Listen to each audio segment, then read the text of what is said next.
Je suis Christopher Sterling, j'ai 34 ans et il y a 5 ans, ma mère m'a effacé de notre vie de famille d'un simple glissement de pouce parce que mon salaire n'était pas assez élevé pour nourrir son ego. Avant de vous raconter la nuit où le gouverneur de Virginie m'a serré la main sous les yeux horrifiés de mes parents, dites-moi d'où vous regardez dans les commentaires ci-dessous. J'aime toujours voir jusqu'où ces histoires voyagent. Cela s'est passé le dimanche de la fête des pères 2019. La chaleur en Virginie était déjà suffocante. Une couverture épaisse et humide qui collait votre chemise à votre dos dès que vous mettiez le pied dehors. J'étais assis dans mon appartement, un 2 pièces exigu sans ascenseur qui sentait vaguement le curry des voisins et la vieille moquette. Je corrigeais les examens finaux de ma classe de CM1. Ma table basse était un fouillis de stylos rouges et de papier de construction. Mon téléphone a vibré contre la surface en Stratify bon marché. C'était une notification de l'héritage Sterling.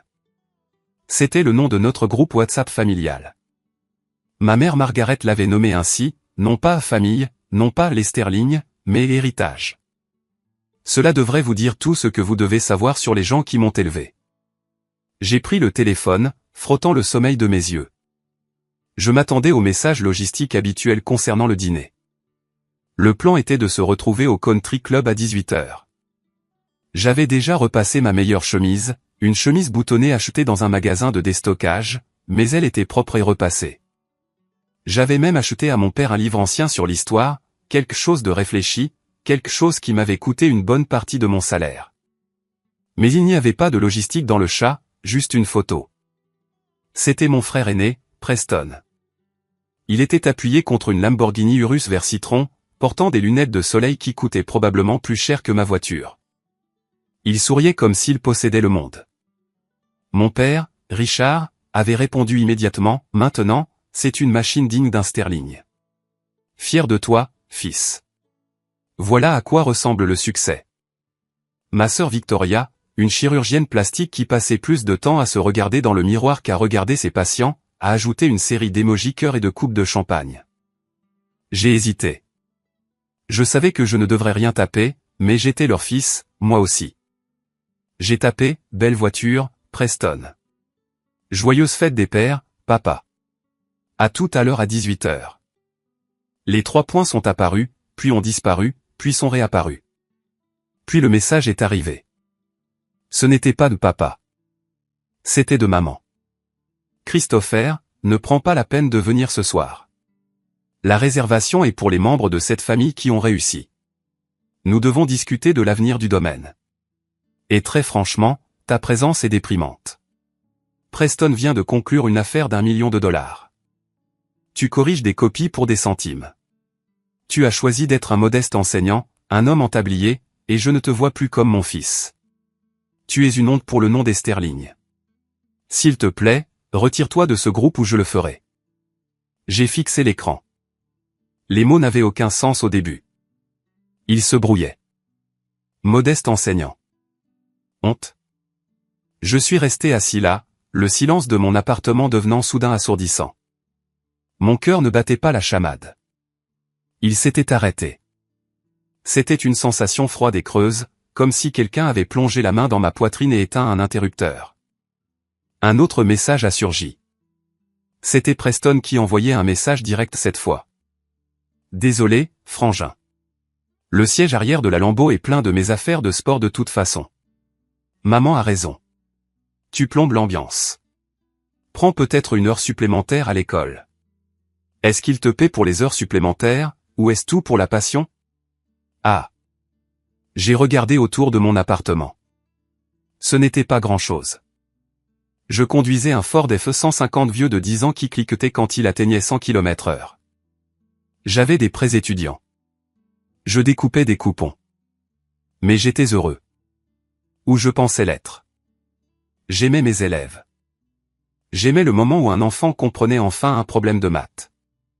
J'aimais les dessins qu'il laissait sur mon bureau, mais pour la famille Sterling, mon bonheur n'avait aucune importance. Mon compte en banque était la seule feuille de score qui comptait. Je n'ai pas pleuré. Je n'ai pas crié. Je n'ai pas tapé un long paragraphe en colère défendant la noblesse de l'éducation. J'ai réalisé à ce moment-là qu'aucune combinaison de mots ne pénétrerait jamais le mur de leur narcissisme. J'ai fait une capture d'écran de la discussion, pas pour me venger, pas à ce moment-là, juste pour mémoire, pour me rappeler les jours où ils pourraient me manquer, qui ils étaient exactement. Puis je n'ai pas quitté le groupe. Je les ai bloqués, tous. Maman, papa, Preston, Victoria. Je me suis levé, j'ai marché jusqu'au frigo et j'ai sorti la bouteille de vin que j'avais achetée pour l'apporter au dîner. Je l'ai vidée dans l'évier. Puis je suis allé à mon placard et j'ai commencé à faire mes bagages. Je ne savais pas où j'allais, mais je savais que je ne pouvais pas rester en ville dans leur ombre, attendant la rencontre inévitable à l'épicerie ou à la station-service. Je devais disparaître. Si j'étais un fantôme pour eux, je deviendrais un fantôme dans la réalité. J'ai attrapé mes clés, j'ai marché jusqu'à mon camion et j'ai jeté mon sac de sport sur le siège passager. En tournant le contact, le moteur a toussé puis a rugi pour prendre vie. Un son brut, non raffiné, si différent du ronronnement doux d'une Lamborghini. J'ai passé la sortie pour le country club. Je les imaginais assis là à manger leur steak, riant de la façon dont ils avaient finalement coupé le poids mort. J'ai serré le volant jusqu'à ce que mes articulations deviennent blanches. D'accord, ai-je chuchoté à la cabine vide du camion. Vous voulez que je parte? Regardez-moi disparaître. Alors que je m'engageais sur l'autoroute, regardant la silhouette familière de Richmond s'effacer dans mon rétroviseur, le silence de la route a invité les fantômes à revenir. Ce SMS n'était pas un incident isolé. C'était le final d'une très longue et très douloureuse pièce de théâtre. C'était la conclusion inévitable de 30 ans passés à être l'enfant de trop. Pour comprendre pourquoi je n'ai pas fait demi-tour, il faut comprendre Thanksgiving 2018. Le domaine Sterling était immense, un manoir colonial tentaculaire avec des piliers blancs qui semblaient essayer de soutenir le ciel. L'allée était toujours un salon de l'auto, la Rolls-Royce Phantom de papa, la Bentley de maman, la dernière voiture de sport de Preston et le G-Wagon de Victoria. Et puis, caché près de l'entrée de service parce que maman ne voulait pas qu'il gâche la vue, se trouvait mon Ford. Cette année-là, papa avait invité ses partenaires commerciaux, des hommes en costume coûteux qui sentaient le cigare et le vieil argent. Nous étions tous réunis dans la grande salle à manger. La table était dressée avec de la porcelaine fine, des verres en cristal et des couverts en argent qui étaient dans la famille depuis des générations. Il y avait des porte-noms à chaque place. J'ai fait le tour de la table principale à la recherche de Christopher. J'ai vu Preston à la droite de mon père. J'ai vu Victoria à côté du chef de chirurgie de l'hôpital local. J'ai vu des places pour des gens que je connaissais à peine. Des clients, des avocats, des investisseurs. Maman, ai-je demandé en lui tapant sur l'épaule. Elle ajustait un arrangement floral, portant une robe qui coûtait probablement plus que mon loyer annuel. Je ne vois pas mon carton. Elle ne s'est même pas retournée. Oh, Christopher, nous avons manqué de place à la table principale. Nous t'avons installé dans la véranda. La véranda. C'était là où les enfants s'asseyaient. Les tout petits de mes cousins. La nounou. J'avais 33 ans. Tu veux que je m'assoie à la table des enfants, ai-je demandé, gardant ma voix basse pour que les invités n'entendent pas. Elle m'a enfin regardé, ses yeux scannant ma tenue. Une veste en tweed que j'aimais parce qu'elle me donnait l'impression d'être un professeur. Elle a froncé le nez. Idéalement, oui.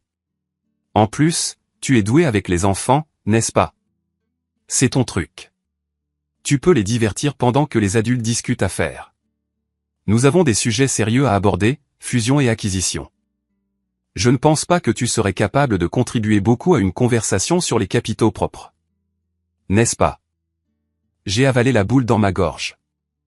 J'ai un diplôme en histoire, maman. Je peux tenir une conversation. L'histoire ne paie pas la dinde, chérie, a-t-elle dit en me tapotant la joue avec une main froide. Sois un amour et surveille les enfants. Ne fais pas de scène. Alors, je me suis assis sur une petite chaise en bois, mes genoux cognant contre la table, coupant du jambon pour un enfant de 3 ans, pendant que j'entendais les rires et le cliquetis des verres depuis l'autre pièce. J'ai entendu la voix tonitruante de mon père. Et voici Preston, a annoncé papa. Je pouvais les voir à travers les portes vitrées. Il reprend la division investissement le trimestre prochain. Le garçon a l'instinct d'un requin, un vrai Sterling. Et votre autre fils, a demandé un invité. J'ai vu un jeune homme entrer plus tôt. La pièce est devenue silencieuse pendant une fraction de seconde. Puis mon père a ri. Oh, Christopher, il se cherche. Il fait du bénévolat dans les écoles publiques. Il a un grand cœur, mais pas de tête pour le monde réel. Bénévolat. Il ne pouvait même pas admettre que j'avais un emploi. Il faisait passer ça pour un cas social. Ce soir-là, je suis parti avant le dessert. Personne n'a remarqué, mais les souvenirs ne se sont pas arrêtés là. La route s'étendait devant moi, sombre et solitaire, et mon esprit a dérivé vers Noël, juste 6 mois avant le SMS. J'avais passé 3 mois à tricoter une écharpe pour ma mère. Je sais, un homme qui tricote, mais je trouvais ça apaisant, et je voulais lui donner quelque chose fait de temps et d'effort, pas juste d'argent. Elle était faite de laine mérinos de haute qualité, d'un vert émeraude profond qui correspondait à ses yeux. Lorsque nous avons échangé les cadeaux, le salon était une mer de sacs de créateurs et de boîtes à bijoux. Preston a donné à papa un ensemble de clubs de golf plaqués or. Victoria a offert à maman un week-end spa en Suisse. Quand maman a ouvert ma boîte, elle a sorti l'écharpe. Elle l'a tenue avec 2 doigts comme si c'était un rongeur mort. Oh, a-t-elle dit. C'est de la laine. Je l'ai faite, maman, ai-je dit en souriant, espérant qu'elle sentirait la douceur. Ça a pris environ 60 heures. C'est du mérinos. Elle a regardé Victoria et a eu un sourire narquois. Comme c'est pittoresque. C'est très effet main, n'est-ce pas? Merci, Christopher. Je la garderai dans le placard pour quand je ferai du jardinage. Elle l'a rejetée dans la boîte et s'est immédiatement tournée pour ouvrir un cadeau de Preston. Un bracelet tennis en diamant. Maintenant, ça, a-t-elle haleté, c'est époustouflant.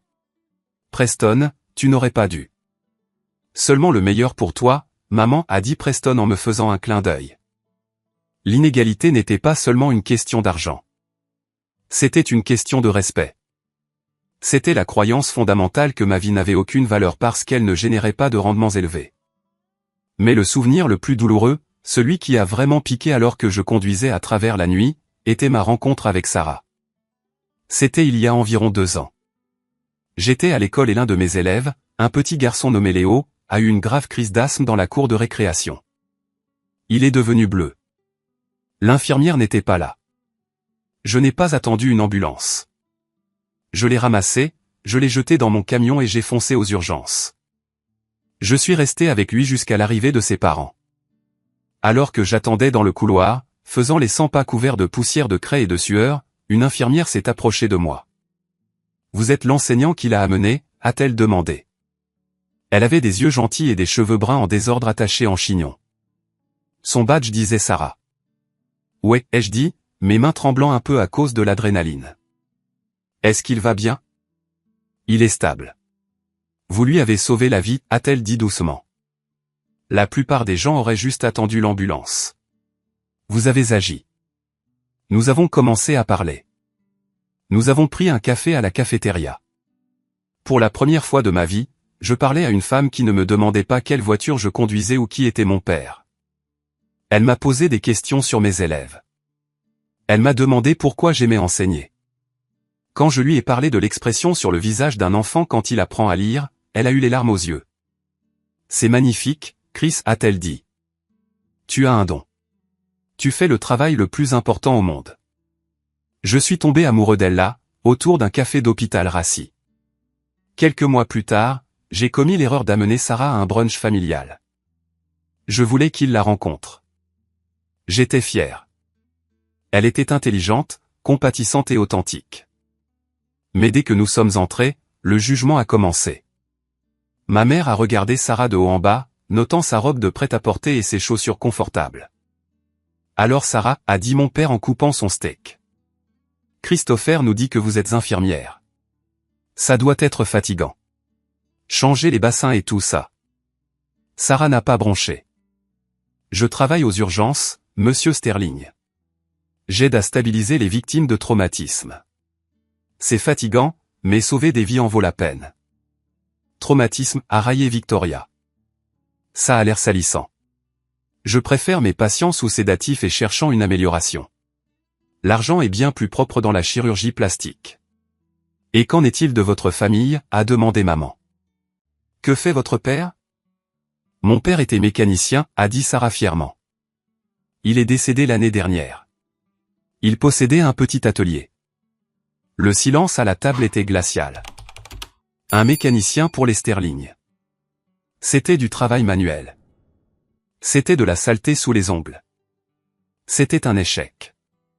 Après le brunch, alors que nous partions, ma mère m'a pris à part. Elle est douce, Christopher, a-t-elle chuchoté, sa voix dégoulinant de poison. Mais elle n'est pas nous. La fille d'un mécanicien. Vraiment? Tu es déjà enseignant. Si tu l'épouses, tu cimenteras ton statut dans la classe moyenne inférieure pour toujours. Pense à ton avenir. Pense à l'héritage. Je me fiche de l'héritage, maman, ai-je dit. Tout le monde se soucie de l'argent, Christopher. Ne sois pas naïf. Romps avec elle. Trouve quelqu'un avec un pédigré. Je n'ai pas rompu. J'ai demandé Sarah en mariage 2 semaines plus tard, mais je ne l'ai jamais ramenée au manoir Sterling. J'ai essayé de la protéger d'eux, mais leur désapprobation planait sur nous comme un nuage sombre. Et maintenant avec le SMS, le nuage avait éclaté. Il m'avait viré du poste de fils. J'ai regardé la route devant moi. Le soleil commençait à se lever, peignant le ciel de teintes orange et violettes. J'étais fatigué. Mes yeux brûlaient. Et je n'avais nulle part où aller. Mais pour la première fois depuis des années, je pouvais respirer. Le poids de l'héritage Sterling avait disparu. J'étais fauché. J'étais renié. Mais j'étais libre. J'ai conduit 3 villes plus loin jusqu'à un endroit appelé le comté de Clark. C'était rural, calme, le genre d'endroit où les gens faisaient signe quand vous passiez en voiture, et le plus grand bâtiment était le silo à grains. C'était l'antithèse du monde du country club que j'avais laissé derrière moi. J'ai changé mon numéro de téléphone immédiatement. J'ai supprimé mes comptes de réseaux sociaux. Je ne voulais laisser aucune trace. Les premiers mois ont été brutaux. J'ai loué une petite ferme qui avait connu des jours meilleurs, des fenêtres avec des courants d'air, un porche qui penchait vers la gauche et un système de chauffage qui ressemblait à un dragon mourant, mais c'était chez nous. Sarah a été transférée à l'hôpital du comté local, et j'ai obtenu un poste d'enseignant en CM1 à l'école élémentaire de Clark. Mon salaire était inférieur à ce qu'il était en ville. Nous grattions les fonds de tiroir. Nous avons appris à cuisiner des repas bon marché, beaucoup de pâtes, beaucoup de haricots. Nous n'avions pas de vacances. Nous n'avions pas de nouveaux vêtements, mais nous avions la paix. Sarah et moi nous sommes mariés au tribunal un mardi pluvieux. Pas d'invités, juste nous et le juge de paix. Ensuite, nous avons mangé des hamburgers dans un dîner. Coût, $30. C'était le meilleur repas de ma vie parce que personne n'était là pour le critiquer. La vie a continué. Nous avons construit une routine. Je me suis investi dans mon travail. Dans cette petite ville, un enseignant n'était pas une profession modeste. C'était un pilier de la communauté. Les parents me respectaient. Ils nous invitaient à des barbecues dans leur jardin, pas pour frimer, mais pour partager de la nourriture. Puis j'ai rencontré Lily. Lily avait 8 ans, une fille calme avec de grands yeux tristes qui s'asseyait au fond de ma classe. Elle ne parlait jamais. Elle portait des vêtements légèrement trop grands pour elle. J'ai appris de la directrice, Madame Ali, que Lily était dans le système de placement familial. Sa mère était morte d'une overdose et son père n'était plus dans le tableau. Un jour pendant la récréation, j'ai vu Lily assise seule sous un chêne avec un carnet de croquis. Je me suis approché. « Je peux m'asseoir ?» ai-je demandé. Elle a haussé les épaules, sans lever les yeux. J'ai regardé son dessin. Ma mâchoire est tombée. Ce n'était pas un gribouillage d'enfant. C'était un croquis au fusain hyper réaliste des racines du chêne se tordant et tournant dans la terre. L'ombrage, la perspective, c'était du génie. Lily, ai-je dit. C'est incroyable. Elle m'a regardé, la peur dans les yeux, attendant la critique. C'est brouillon, a-t-elle chuchoté. Non, ai-je dit fermement. C'est de l'art. Tu as un don, Lily. Au cours de l'année suivante, Sarah et moi sommes devenus parents d'accueil. Ce n'était pas une décision facile. Nous avions des difficultés financières. Les frais d'avocat pour le processus d'adoption étaient intimidants, grignotant les maigres économies que nous avions. Nous avons conduit ce vieux Ford jusqu'à ce que le compteur kilométrique fasse 2 fois le tour. Mais quand je regardais Lily, je me voyais moi-même, un enfant qui voulait juste être vu pour ce qu'il était, pas pour ce qu'il pouvait offrir. Nous avons adopté Lily 2 ans après que j'ai quitté la famille Sterling. Elle nous complétait. Alors que ma vie personnelle s'épanouissait dans l'ombre, ma carrière prenait un tournant inattendu. Le district scolaire était en échec. Les budgets étaient coupés. Les manuels étaient obsolètes. J'ai commencé à assister aux réunions du conseil scolaire. Je ne voulais pas faire de scène, mais je ne pouvais pas regarder mes élèves souffrir. J'ai pris la parole. J'ai proposé de nouvelles méthodes d'enseignement qui ne coûtaient pas d'argent, juste du temps et de la créativité. J'ai organisé des collectes de fonds communautaires. Les gens ont commencé à écouter. Un après-midi, un SUV noir s'est arrêté à l'école.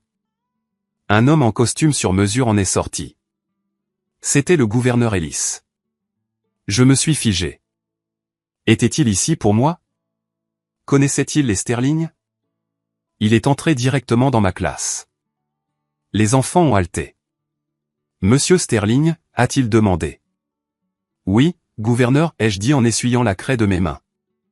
J'ai entendu parler de ce que vous faites ici, a-t-il dit. Il a regardé autour de la pièce les œuvres d'art des élèves couvrant la peinture écaillée des murs.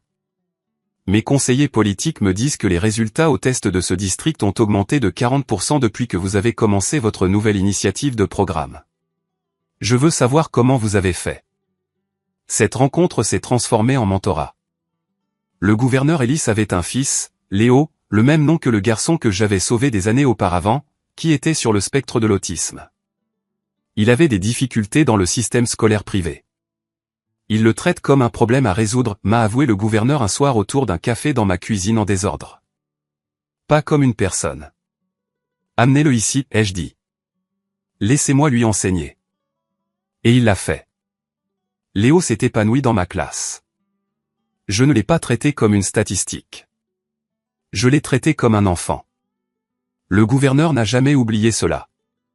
Il a commencé à me nommer à des conseils consultatifs d'État. Je montais les échelons non pas par népotisme ou argent, mais par pure compétence. Pendant ce temps, des murmures sur la famille Sterling ont commencé à dériver vers notre vie tranquille.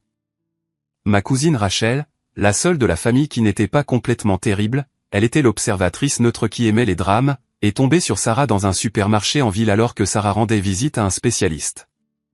Rachel n'a pas reconnu Sarah au début, mais quand elle l'a fait, elle l'a coincée. Sarah, a demandé Rachel. Oh mon Dieu, est-ce que Christopher sait? C'est quoi, a demandé Sarah, gardant son caddie défensivement. Les Sterling? Ils ont des ennuis, a chuchoté Rachel, regardant autour d'elle comme si elle partageait des secrets d'État. Richard a fait de mauvais paris sur l'immobilier commercial. Le marché s'est effondré. Et Preston, oh, Preston, quoi à propos de Preston? Jeux d'argent, crypto, paris sportifs, poker à enjeux élevés. Il essaie de maintenir le style de vie, mais l'argent n'est pas là. Il brûle l'héritage avant même que papa ne meure. Ils mettent tout en gage. Le manoir est sous une deuxième hypothèque. Sarah est rentrée à la maison et me l'a dit. Nous nous sommes assis sous notre porche en écoutant les grillons. Tu veux les appeler, a-t-elle demandé. J'ai pensé au SMS. Je ne te vois plus comme mon fils. Non, ai-je dit, ils ont fait leur choix. Nous avons nos propres luttes. Et nous en avions. Le toit de la ferme avait besoin d'être remplacé. Nous avons dû contracter un prêt.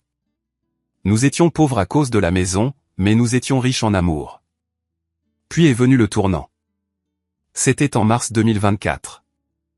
J'ai reçu une lettre du ministère de l'Éducation. J'avais été nommé pour le prix de l'éducateur de la décennie, une récompense nationale prestigieuse. La cérémonie devait avoir lieu au Grand Gala de Richmond, mon ancien terrain de jeu. Mais le vrai choc est venu une semaine plus tard. Le gouverneur m'a appelé personnellement. Chris, a-t-il dit, je te nomme nouveau surintendant de l'éducation de l'État. C'est une promotion massive.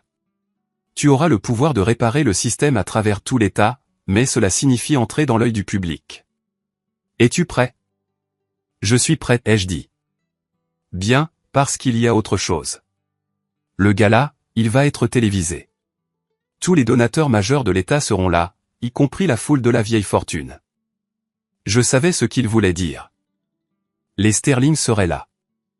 Il ne manquerait pas une occasion d'être vus, surtout s'ils désespéraient de prouver qu'ils étaient toujours pertinents.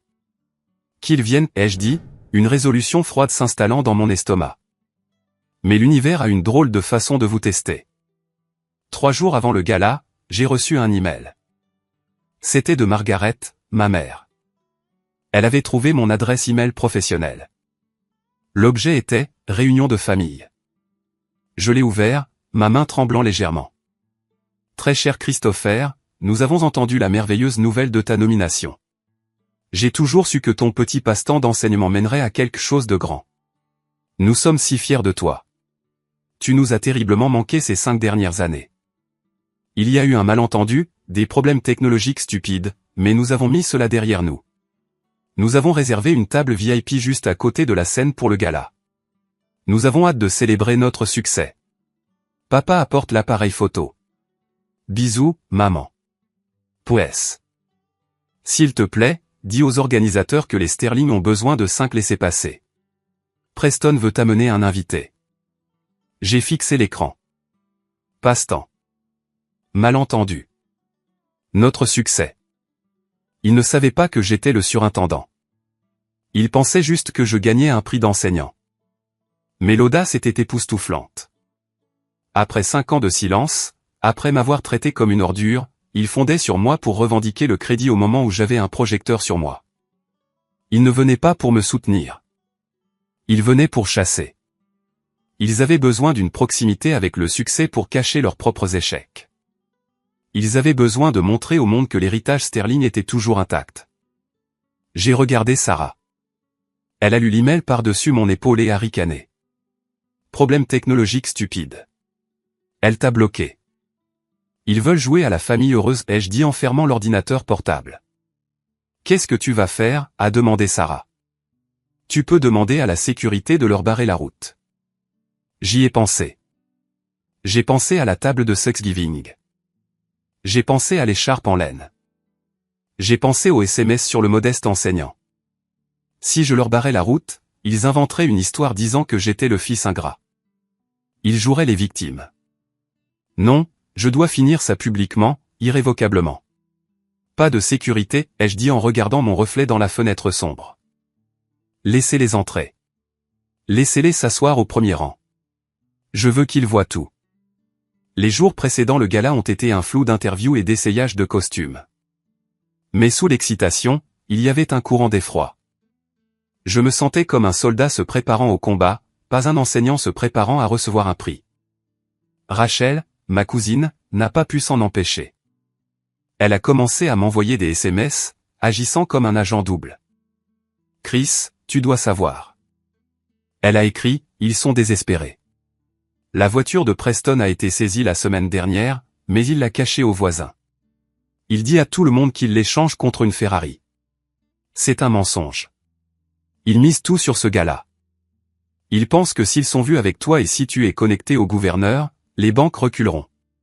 Ils ont besoin de ta cosignature, Chris. C'est le but ultime. Ils veulent que tu signes pour un prêt. J'ai ri amèrement. Ils voulaient que le modeste enseignant renfloue les génies des affaires. L'ironie était si épaisse qu'on pouvait s'étouffer avec. Je suis allé chercher mon costume. Je ne suis pas allé chez le tailleur haut de gamme que mon père utilisait. Je suis allé dans une boutique locale tenue par un vieil immigrant nommé Monsieur Rossi. Il faisait du bon travail. Vous ressemblez à un homme d'État, Christopher, a dit Monsieur Rossi en époussetant les peluches sur l'épaule de mon costume gris anthracite. Je veux juste ressembler à un homme qui tient debout sur ses 2 pieds, ai-je répondu. La veille du gala, j'ai assis Lily. Elle avait 10 ans maintenant. Grand-mère et grand-père Sterling pourraient être là demain, lui ai-je dit. Elle a levé les yeux de son carnet de croquis. Elle ne les avait jamais rencontrés. Elle ne les connaissait que comme les gens qui rendaient papa triste. Les méchants, a-t-elle demandé. Oui, mais tu n'as pas à leur parler. Tu restes avec maman. Sois juste toi-même. D'accord? D'accord, papa. Je t'ai dessiné une image pour te porter chance. Elle m'a tendu un dessin. C'était un lion parce que tu dois être courageux. J'ai glissé ce dessin dans la poche de mon costume. J'en aurais besoin. Le matin du gala, l'avis de saisie était apparemment scotché sur le portail principal du manoir Sterling. Rachel m'a envoyé une photo. Maman l'avait arrachée avant que les voisins ne voient, mais le temps pressait. Ils marchaient vers ce gars-là comme des gens qui se noient cherchant un radeau. J'ai conduit la famille à Richmond, pas dans une limousine, mais dans un SUV loué parce que mon Ford avait finalement rendu l'âme. Nous nous sommes garés à l'arrière. J'ai retrouvé le gouverneur Ellis dans la loge. « Tu es nerveux ?» a-t-il demandé en ajustant sa cravate. À propos du discours? Non. À propos du public? Oui. Il a posé une main sur mon épaule. Chris, ce soir ne concerne pas seulement l'éducation. C'est une question de caractère. Je connais ton histoire. Je sais ce qu'ils ont fait. Ce soir, l'État voit la vérité. Raconte juste ta vérité. J'ai jeté un coup d'œil à travers le rideau. La salle de bal se remplissait. Les lustres scintillaient. Des serveurs en gants blancs se déplaçaient dans la foule avec du champagne. Et ils étaient là, tableins, juste devant. Mon père portait un smoking qui semblait un peu plus lâche que d'habitude. Perte de poids due au stress peut-être.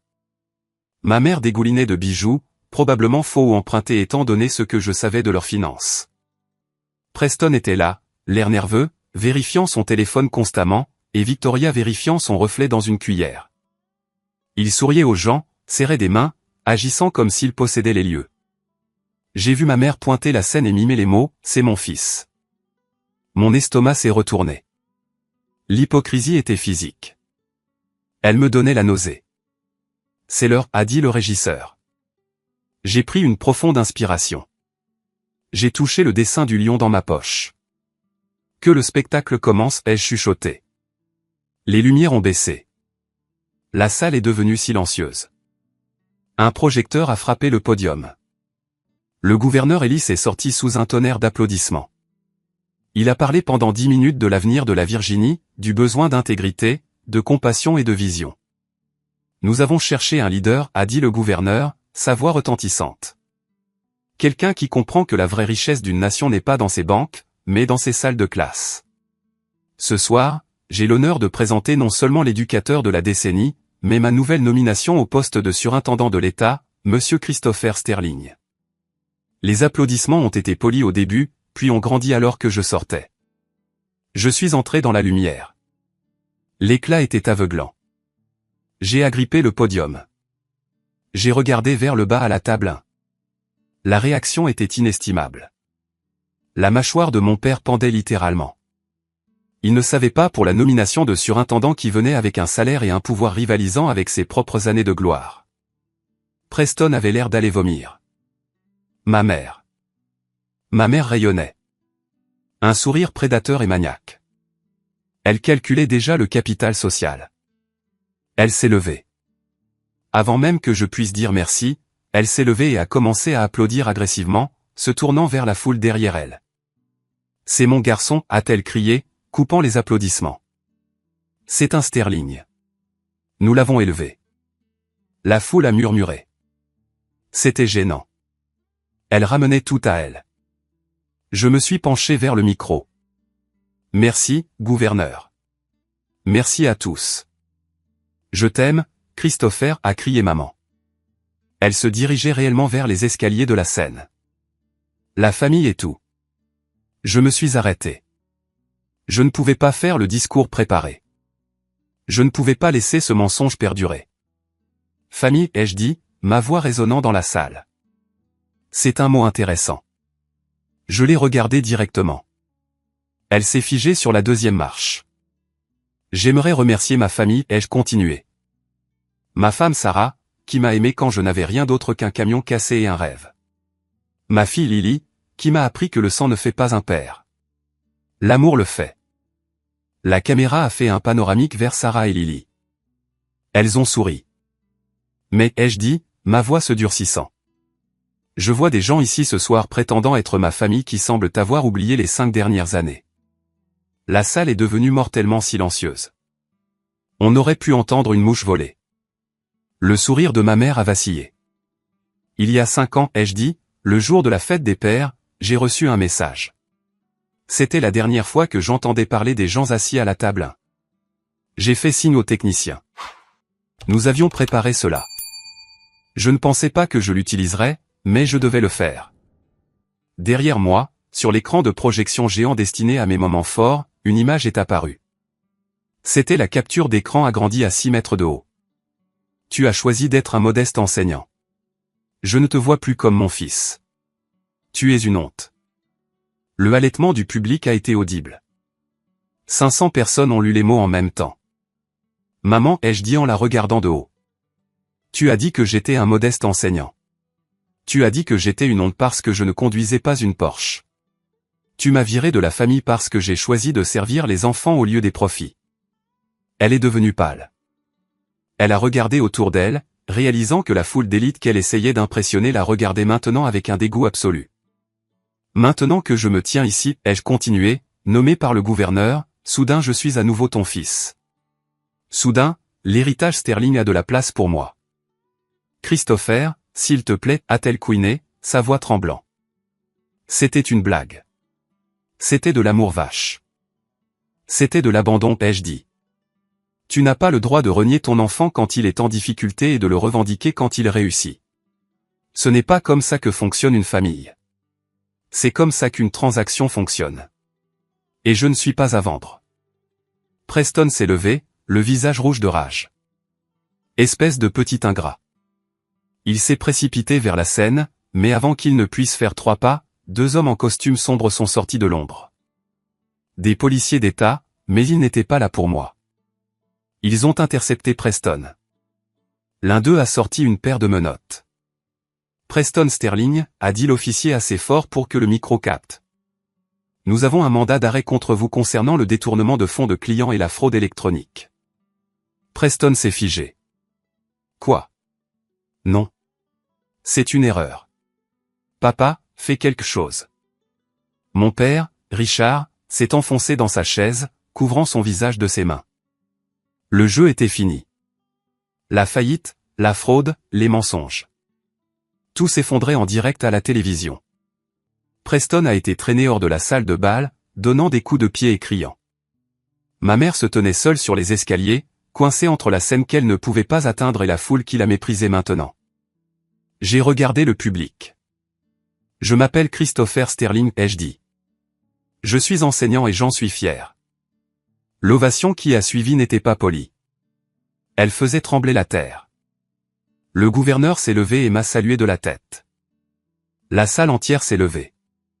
Je n'ai plus regardé ma mère. J'ai marché vers Sarah, j'ai pris sa main et je l'ai embrassée. La chute d'adrénaline après la cérémonie a été intense. Je me sentais étourdi. Le gala continuait, mais l'ambiance était passée de la célébration au scandale. Les chuchotements volaient. J'ai essayé de partir par la sortie latérale avec Sarah et Lily, voulant juste prendre l'air, mais le couloir n'était pas vide. Mes parents étaient là. Preston était parti, emmené au commissariat. Mais Richard et Margaret se tenaient près du vestiaire, se disputant avec le valet. Je vous dis que la carte est bonne, criait Richard. Passez-la encore. Elle a été refusée 3 fois, monsieur, a dit le valet, l'air mal à l'aise.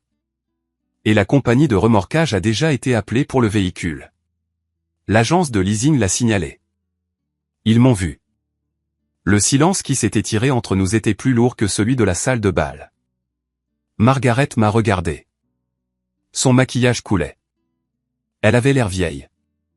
Pour la première fois, je ne la voyais pas comme un titan, mais comme une femme effrayée et superficielle. Christopher, a-t-elle chuchoté. Comment as-tu pu? Devant tout le monde. Tu t'es fait ça à toi-même, maman, ai-je dit calmement. J'ai juste allumé la lumière. Nous sommes ruinés, a dit mon père, fixant le sol. Preston, l'entreprise, tout est parti. Ils vont prendre la maison. Il a levé les yeux vers moi. Une lueur de cette vieille arrogance essayant de faire surface, mais échouant. Tu as de l'influence auprès du gouverneur. Tu peux faire disparaître ça. Tu nous le dois. Nous t'avons élevé. Nous avons payé ton université. J'ai payé mon université, papa, l'ai-je corrigé. Tu as payé celle de Preston. Souviens-toi, tu as dit qu'un diplôme d'histoire ne valait pas ton investissement. Il a tressailli. Je ne vous aiderai pas, ai-je dit. Pas avec de l'argent. Pas avec de l'influence. Vous avez un avocat. Utilisez-le. Mais nous sommes une famille, a crié maman, tendant la main vers mon bras. J'ai reculé. Sarah s'est interposée devant moi, protectrice comme une lionne. Non, a dit Sarah. Vous l'avez viré de la famille, vous vous souvenez? Vous n'avez pas le droit de le réembaucher maintenant que vous avez besoin d'un renflouement. J'ai une famille, ai-je dit en mettant ma main sur l'épaule de Lily. Et nous rentrons à la maison. Nous sommes passés devant eux pour sortir dans l'air frais de la nuit. J'ai vu la dépanneuse accrocher la Rolls-Royce. C'était une fin pathétique pour l'Empire Sterling. En montant dans notre voiture de location, Lily m'a regardé. « Papa, tu as gagné ?» a-t-elle demandé. J'ai regardé en arrière vers le lieu où mes parents biologiques se tenaient dans le froid, attendant un taxi qu'ils ne pouvaient probablement pas se permettre. « Ouais, chérie, ai-je dit en démarrant la voiture. Je pense que j'ai finalement gagné. » Le trajet du retour a été calme, mais ce n'était pas le silence solitaire d'il y a 5 ans. C'était un silence paisible. Je tenais la main de Sarah sur la console centrale. Je savais que les prochaines semaines seraient folles. La presse, le procès de Preston, les retombées. Mais je n'avais pas peur. Je n'étais plus le modeste enseignant. J'étais un homme qui avait marché à travers le feu et en était ressorti de l'autre côté sans brûler son âme. 1 an. C'est le temps qu'il faut pour que les saisons changent, pour qu'un enfant grandisse d'1 pouce, et pour qu'un empire bâti sur du sable soit complètement emporté. Si vous m'aviez dit il y a 5 ans que je me réveillerais chaque matin excité d'aller travailler, non pas comme un modeste enseignant, mais comme l'homme remodelant l'éducation pour tout l'État de Virginie, j'aurais ri. Mais j'étais là. Ma routine matinale avait changé, mais pas mon cœur. Je me réveillais toujours tôt avant le soleil, mais maintenant au lieu de corriger des copies sur une table de cuisine exiguë, je révisais des documents politiques dans un bureau inondé de soleil dans notre nouvelle maison. Nous n'avions pas acheté un manoir. Nous avons acheté une belle maison coloniale robuste avec une grande cour pour Lily et un studio d'art dédié pour elle. C'était payé avec mon nouveau salaire, oui, mais aussi avec la tranquillité d'esprit qui vient du fait de savoir que chaque dollar a été gagné. Honnêtement, le gouverneur avait tenu sa promesse. Nous avons lancé l'initiative Sterling pour l'éducation aux besoins spéciaux. Ironique, je sais, d'utiliser mon nom de famille, mais j'étais déterminé à redéfinir ce que ce nom signifiait. Il ne s'agissait plus d'amasser des richesses. Il s'agissait de distribuer de l'espoir. Mais alors que mon étoile montait, le ciel tombait sur les gens qui m'avaient renié. Les retombées du gala ont été nucléaires. Ce n'était pas seulement un embarras social. C'était une catastrophe juridique. L'arrestation de Preston ce soir-là n'était que la pointe de l'iceberg. L'enquête a révélé une chaîne de Ponzi qui fonctionnait depuis 3 ans. Il utilisait l'argent des nouveaux clients pour rembourser ses dettes de jeu et financer le style de vie Sterling que maman et papa exigeaient. Je suis allé au verdict. Je n'y suis pas allé pour jubiler. J'y suis allé parce que j'avais besoin de tourner la page. Je me suis assis au dernier rang de la salle d'audience. Quand le juge a lu le verdict, 12 ans de prison fédérale, Preston n'a pas regardé le jury. Il a regardé papa. Et pour la première fois, j'ai vu la haine dans ses yeux. Il a réalisé qu'il était l'agneau sacrificiel pour la vanité de nos parents. Les frais d'avocat avaient saigné mes parents à blanc. Ils ont tout liquidé. Les bijoux, l'art, les maisons de vacances, mais ce n'était pas assez. La banque a saisi le manoir Sterling, cette maison, c'était le symbole de mon traumatisme d'enfance. Les sols en marbre froid, les meubles ne pas touchés, la salle à manger où l'on me disait que je n'étais pas assez bon. Quand j'ai vu l'annonce pour la vente aux enchères de saisie, quelque chose a jailli en moi. « Tu es sûr de ça ?» m'a demandé Sarah un soir en regardant la brochure que j'avais laissée sur le comptoir. « Pourquoi voudrais-tu cet endroit ? Il est hanté par les souvenirs. »« Je ne veux pas y vivre, ai-je dit en traçant la photo de la grande entrée. Je veux l'exorciser. » Le jour de la vente aux enchères était pluvieux. Je n'y suis pas allé personnellement. J'ai envoyé un représentant de la fondation que nous avions lancée. Je suis resté au téléphone à écouter. Les enchères étaient lentes. La maison était en mauvais état. Apparemment, il n'avait pas pu se permettre l'entretien depuis des années. Le toit fuyait. La piscine était fissurée. C'était une coquille brisée, tout comme la famille qui y vivait. Une fois, 2 fois, adjugé. J'ai acheté ma maison d'enfance pour une fraction de ce que mon père prétendait qu'elle valait. Quelques semaines plus tard, j'y suis allé en voiture. Je devais la voir. Mais avant d'aller à la maison, je devais m'arrêter à l'épicerie en ville. Nous avions besoin de lait. C'était une course banale, le genre de choses que font les gens normaux. J'ai marché dans l'allée, vérifiant ma liste. J'ai attrapé une brique de lait d'avoine et j'ai tourné le coin vers la caisse. C'est là que je l'ai vue. Elle portait un gilet vert qui était trop grand pour elle. Ses cheveux, habituellement teints et coiffés à la perfection, grisonnaient aux racines et étaient tirés en arrière dans une pince désordonnée. Elle scannait les articles, ses mouvements lents et arthritiques. C'était ma mère, Margaret Sterling. Je me suis figé derrière un présentoir de chips. Mon cœur martelait contre mes côtes. La reine du country club. La femme qui se moquait de moi parce que je travaillais pour gagner ma vie emballait maintenant des courses pour le salaire minimum. J'ai regardé une cliente. Une jeune femme sur son téléphone l'a agressée verbalement. Et, faites attention au pain.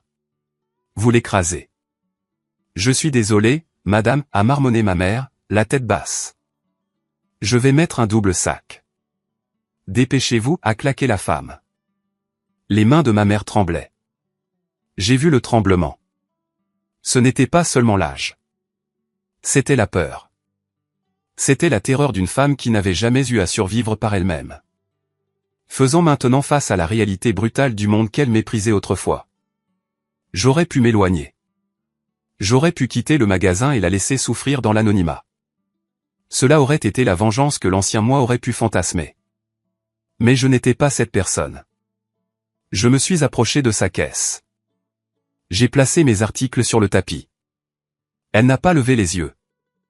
Elle était concentrée sur le scanner. Bip après bip.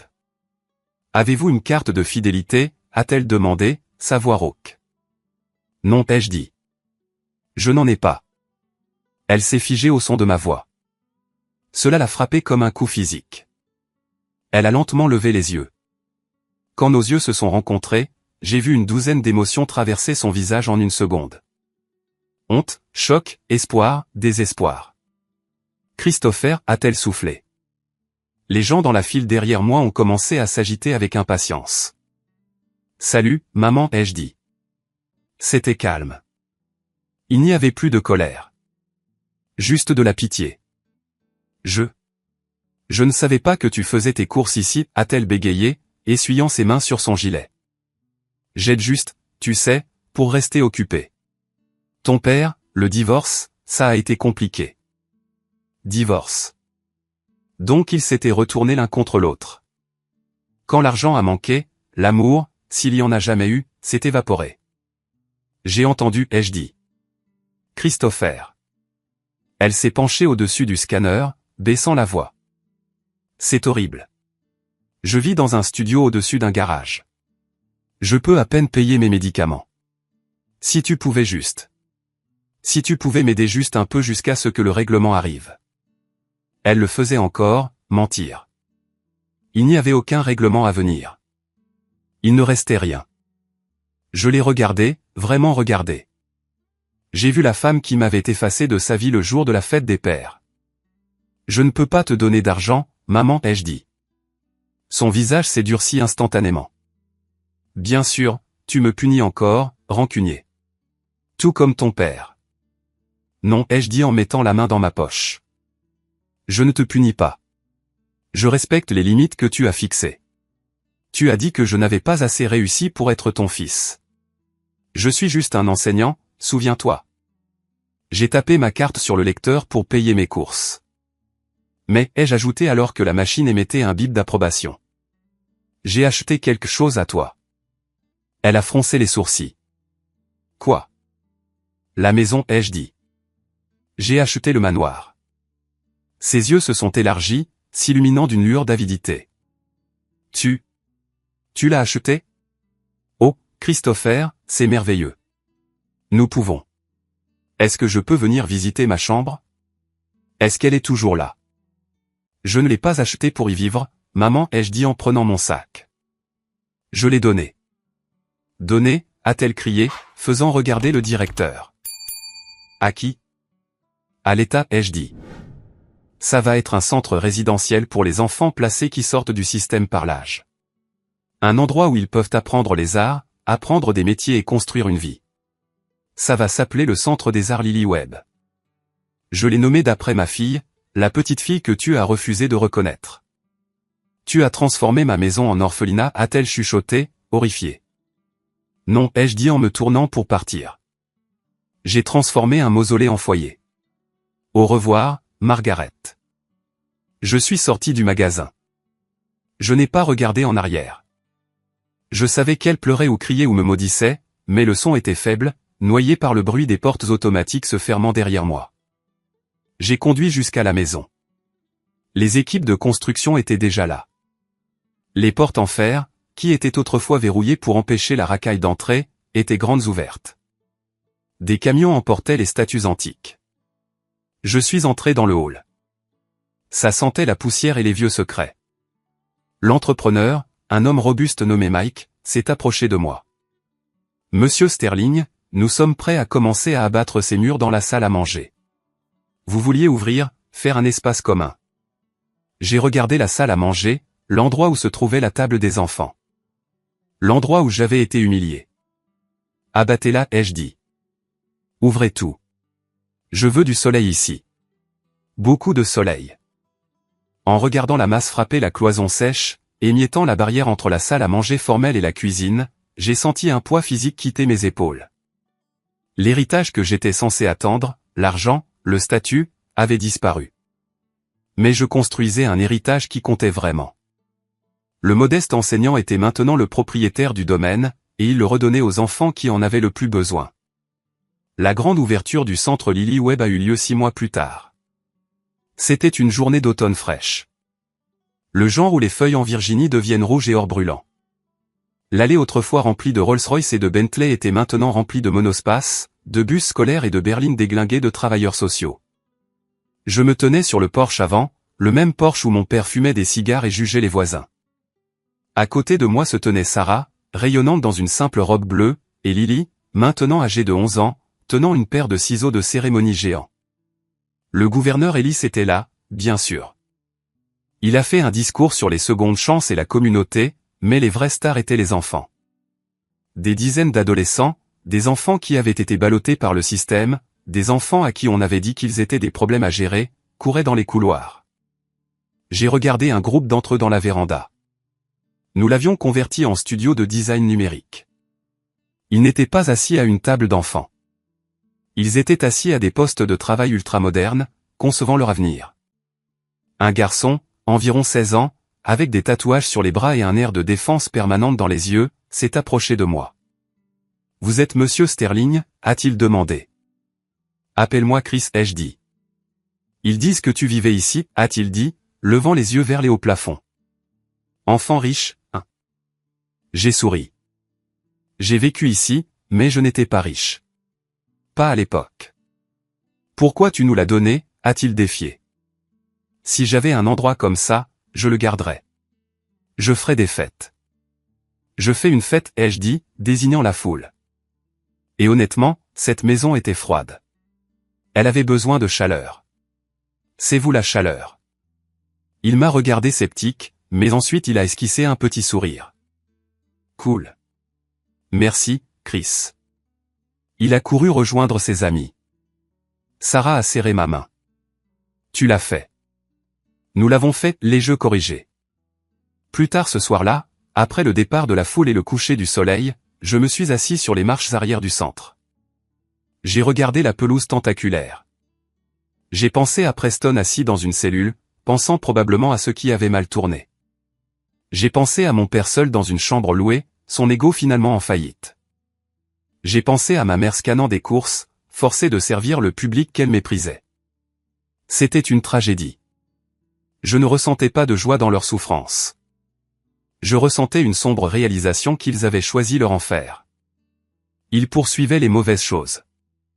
Ils poursuivaient l'approbation d'étrangers, l'éclat du métal, les chiffres sur un écran. Ils ont sacrifié leurs enfants sur l'autel de leur image. Et à la fin, ils ont tout perdu. J'ai sorti mon téléphone. J'ai fait défiler jusqu'au bas de ma liste de contacts, la section bloquée. J'ai vu les noms, papa, maman, Preston. J'ai pensé à les débloquer. Peut-être leur envoyer une photo du centre. Peut-être leur montrer que quelque chose de bon est sorti de leur ruine, mais je me suis arrêté. Non, la leçon que j'avais apprise ne concernait pas seulement le succès. Elle concernait la protection de sa paix. Il n'avait pas changé. La demande d'argent de ma mère à l'épicerie prouvait qu'elle ne voulait pas de moi. Elle voulait une ressource. J'ai rangé le téléphone. J'ai marché jusqu'à mon camion. J'avais finalement amélioré le Ford, mais j'ai gardé un camion, pratique et robuste. Lily dormait sur le siège arrière, serrant un carnet de croquis. Sarah était sur le siège passager, fredonnant avec la radio. « Où va-t-on, monsieur le surintendant ?» a demandé Sarah. « À la maison » ai-je dit alors que nous descendions la longue allée, laissant le manoir Sterling derrière nous. J'ai regardé dans le rétroviseur une dernière fois. Les lumières du centre brillaient chaudes et dorées dans le crépuscule. Il ne ressemblait plus à une forteresse. Il ressemblait à un phare. Le fonds pour l'université de Lily était sécurisé. Mon mariage était fort. Ma conscience était claire. J'ai réalisé alors que le SMS que ma mère m'avait envoyé il y a 5 ans était le plus beau cadeau qu'elle m'ait jamais fait. En me reniant, elle m'a libéré. Elle m'a poussé hors d'un navire en perdition et m'a forcé à apprendre à nager. Et non seulement j'ai nagé, mais j'ai construit un bateau assez grand pour transporter tout ce que j'aimais. J'étais Christopher Sterling. J'étais un enseignant. Et j'étais l'homme le plus riche que je connaissais. Mes amis, merci d'être restés avec moi jusqu'à la fin de ce voyage. Avez-vous déjà eu à faire un choix difficile entre l'argent et votre propre bonheur ou eu à fixer une limite stricte avec un membre de la famille? S'il vous plaît, laissez un commentaire ci-dessous avec le mot ou bien si vous croyez que le caractère compte plus que la monnaie ou partagez une leçon que cette histoire a suscité en vous.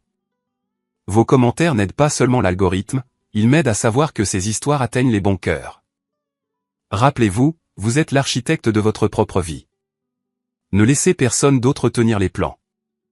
Restez fort et je vous verrai dans la prochaine vidéo. Oye, no, no, no, no, no. Qué mareadera.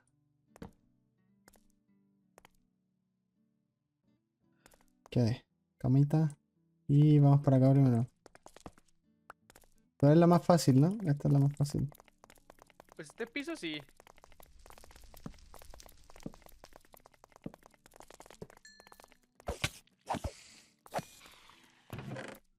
Nada.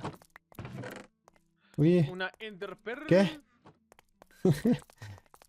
¿Qué? Buenas. Qué loco, qué ¿Qué pasó bullada. acá? No, es que se generó muy arriba, la verdad. Ahí. Cofre. Sombrero de Ay. cuero. Escudo. Uy, escudo Karma. con irrompibilidad 1 y maldición desaparición. Me. Acá. No. Nada. Ok. Voy a... ¡A la verga! ¿Qué pasó? Uy, cuidado con este, Porquerías de la venganza. Te dio una mochila, ¿no? Yo creo que era de diamante, ¿eh? No, no, no dio la mochila. Mm. Voy a poner tierra para que no Dale. nos confundamos.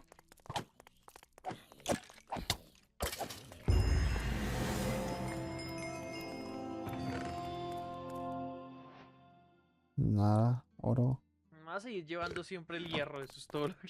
Sí, yo el oro y hierro me lo llevo todo.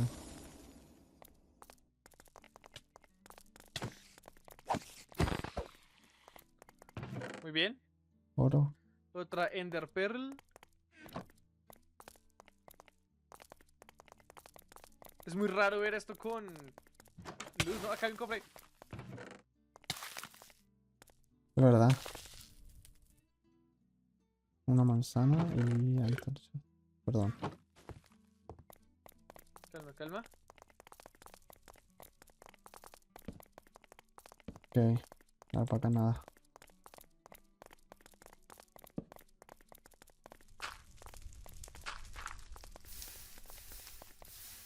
Ya está, ya está. Muy bien. Está. Bloque de netherite. Ah, Ojalá, ojalá, ¿no? manzana. Roble. Antorcha. Carbón, tal vez. Papel. La antorcha.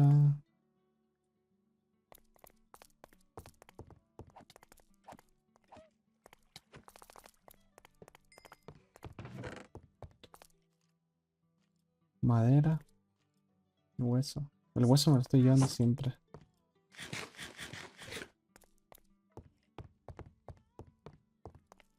Cofre.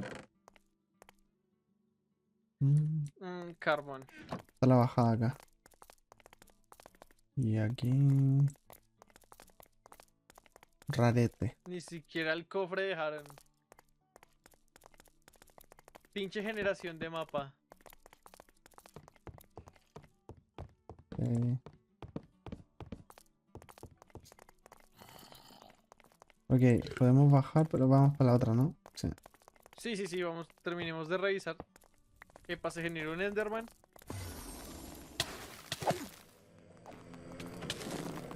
Un Enderman que le pegó a tu hielo y el hielo me pegó a mí. Ah, bueno, tampoco es como que el Enderman nos vaya a pegar duro, la verdad. ¡Mira, cabrón! ¡Puto! ¡Puto el que me pega! Y se fue. Ya se desapareció. Uy, un ven. Protección. Decidió que Mucha no puede madera. con nosotros. A ver. Porque tengo esto.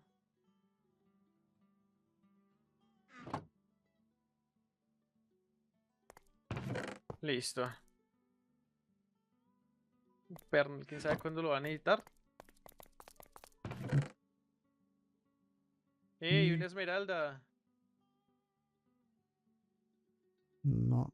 Mira, curación. Pergamino de curación. Goti. Eso. Uno de esencia.